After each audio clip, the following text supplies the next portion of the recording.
Muito bem, para quem está no YouTube já está vindo André Heller, para quem está em 99,1 nos aplicativos de áudio da CBN Campinas vai ouvir o Boa Tarde do André. Boa tarde para você, tudo bem comigo?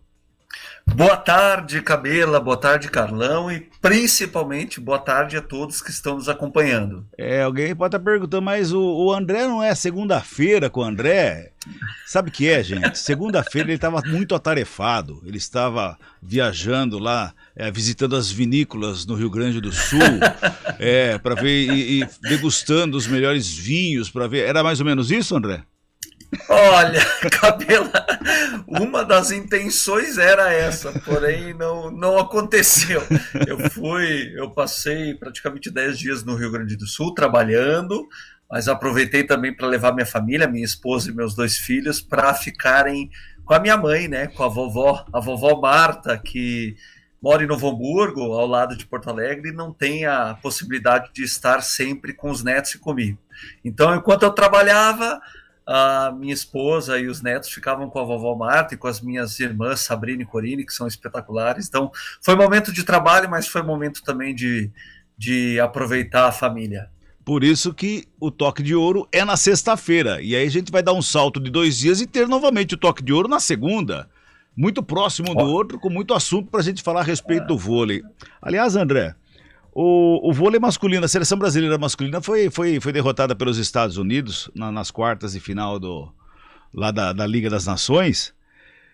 Eu achei um resultado justo devido a essa renovação na seleção brasileira, mas eu também vi muitas críticas em relação a essa seleção brasileira.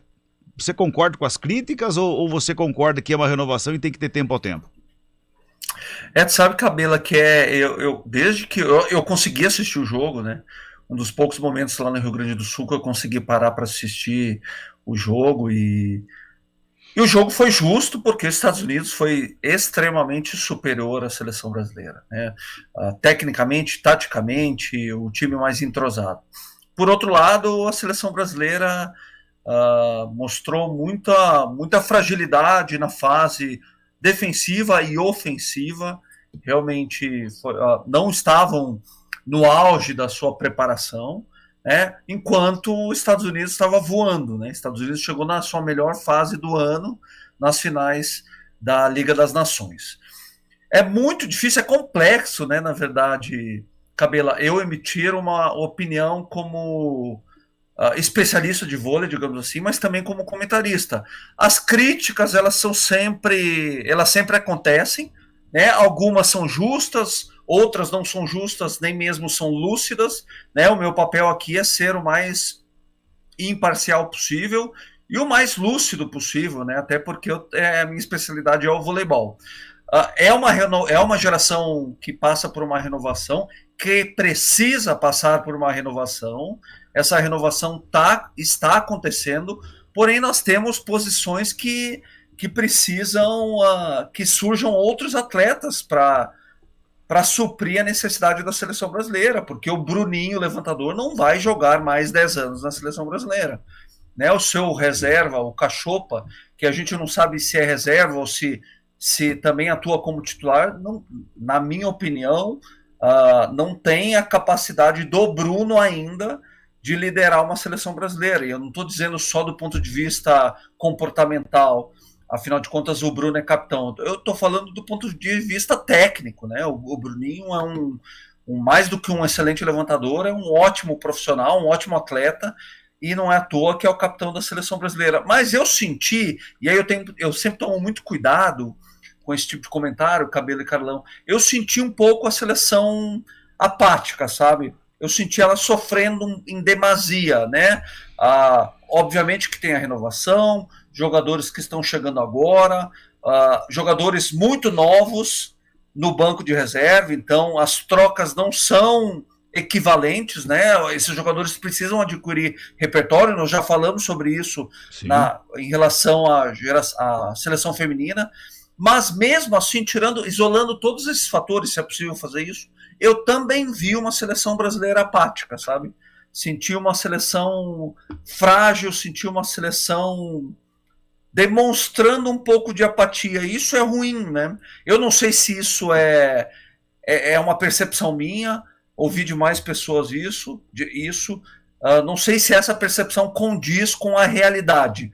Mas o fato é que nós assistimos pela televisão e a nossa percepção é a nossa Sim, percepção, exatamente. inclusive a minha. Senti um pouco, sim, a seleção com o freio de mão puxado, né? É a primeira competição do ano, nós temos mais competição esse ano, competições importantes, mas o fato é que, independente da renovação, independente de os jogadores serem mais experientes ou mais jovens, esse freio de mão eles precisam dar um jeito de soltar, né? A seleção brasileira esteve com esse freio puxado e não é legal de assistir. O fato é esse, né? Eu não sei de nada, não sei como que está o clima lá, acredito que esteja tudo bem.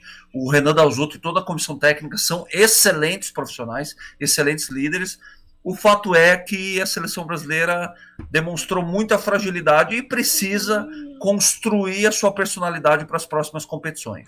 E você vê essa garotada nova que está lá, essa é a garotada que tem que estar lá, ou você já viu algumas outras peças, por exemplo, na liga do voleibol masculino aqui, na Superliga, que poderia estar na seleção no lugar de algumas que estão lá, ou você acha que realmente a convocação foi em cima das principais peças do momento? Cabela, a convocação na minha percepção, foi assertiva. Os jogadores que estão lá deveriam estar lá. Eles precisavam, em algum momento, adquirir experiência, adquirir repertório. Isso só acontece quando se joga a nível internacional pela seleção brasileira. Treino é treino, jogo é jogo. Obviamente que o treino é fundamental, é essencial. Sem treino, nada acontece. Porém, tem alguns componentes que só acontecem nos jogos e só acontecem no cenário internacional em grandes competições mundiais, né, contra grandes equipes. Os Estados Unidos demonstrou isso, jogou um voleibol não beirando a perfeição, mas muito consistente, muito confiante em todos os sentidos, inclusive no que diz respeito à questão comportamental. A gente viu os Estados Unidos buscando o tempo todo, né? Foi assim que acabou o jogo, inclusive, né? Com um ponto de saque. Então, é preciso entender qual vai ser a construção da seleção brasileira masculina a partir desse momento, né? Nós tivemos uma performance da seleção brasileira na última edição dos Jogos Olímpicos que, para ser bem sincero com vocês, esse jogo das quartas de final das Ligas das Nações me lembrou um pouco o último jogo contra a Argentina, que foi o último jogo do Brasil nas Olimpíadas do ano passado. Então, não gostei um pouquinho nesse sentido. De novo, é necessário que eles entendam o que eles podem fazer de diferente, porque se continuarem assim, provavelmente terão os mesmos resultados, e esses resultados eu tenho certeza que eles, mais do que ninguém, não querem esse tipo de resultado. Eles querem disputar a semifinal, querem disputar a final e, se possível, conquistar títulos. Muito bem, vou puxar um pouco para o nosso lado aqui, vamos falar um pouquinho do vôlei Renata, que já voltou aos trabalhos, já está trabalhando, já está pensando em competição. Como é que está o trabalho lá para a gente dar uma pincelada final aqui, André? Excelente, na verdade eu tive afastado, né, esses dias em função do meu trabalho no Rio Grande do Sul. Cabela, acabei de pousar, faz meia hora que pousei em Viracopos, vim correndo para casa para estar aqui com vocês, mas a semana transcorreu normalmente, o time já numa fase de treinamento muito interessante, faz apenas 2 semanas que está treinando, né? Agora, Cabelo e Calão, as boas notícias também vêm dos bastidores. Muitas boas notícias. O nosso projeto Vôlei Renata acabou de renovar o patrocínio do Pastifício Selmi, da marca Renata, por mais 2 anos. Então, a nossa parceria com o Pastifício Selmi, que é a marca Renata, já está confirmada até 2024. Isso é muito bom. Nós também confirmamos a renovação do patrocínio com a Unimed Campinas, com a construtora Patriani, e também estamos comemorando, celebrando a chegada da MS, mais um patrocinador, mais um grande parceiro. Por que nós celebramos tanto isso, Cabela e Carlão? Porque ainda estamos passando por uma crise, né, econômica, nós ainda estamos, se Deus quiser, nos desapegando desse vírus chato, né, que é o Covid, e mesmo assim, mesmo diante dessa crise toda, nós continuamos com os parceiros firmes e fortes, cada vez mais acreditando no poder que o esporte tem, no poder de transformação que o esporte tem em todas as suas nuances, categorias de base, pilar social e também o profissional, que é a cerejinha do bolo. Então, é um momento de celebração, e como que o esporte se celebra? Trabalhando cada vez mais. Muito bem, André Heller, do nosso Toque de Ouro desta sexta-feira. Então o senhor vai lá descansar, por favor, que você estava voltando de viagem. Eu sei que você estava trabalhando, ao mesmo tempo estava curtindo a família e tal e coisa, mas vai dar uma descansada e segunda-feira a gente vai falar mais sobre o vôlei Renato, tá ok? Cabela, eu não tomei vinho por lá porque eu estava trabalhando, mas eu trouxe uma garrafa para comemorar com a minha esposa. Então teremos uma comemoração, comemoraremos o amor e a volta a Campinas. Abraço a todos. Abraço então para André Heller. Legal, a gente volta segunda-feira para bater um papo do Toque de Ouro. Vamos pro intervalo, a gente volta já.